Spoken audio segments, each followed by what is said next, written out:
In this video tutorial, you'll learn how to add warning notices for your visitors on your WordPress website.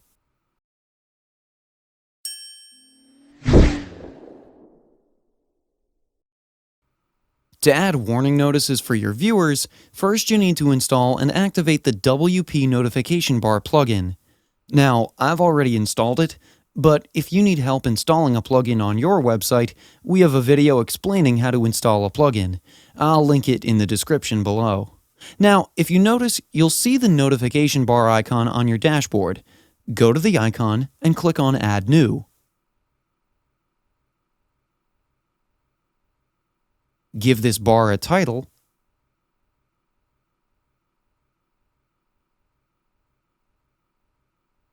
Then under the General settings, first you can select any type of button you want from here. You can change the content width from here, and change the notification bar CSS position from here. Next, in the content settings,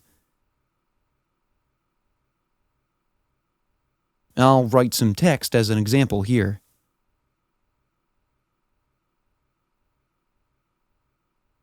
Set the link style as a link or button.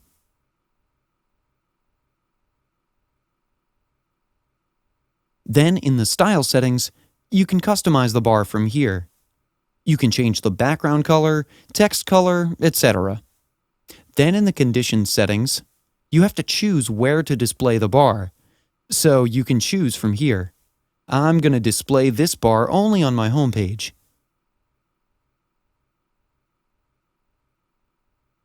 Then click on Publish.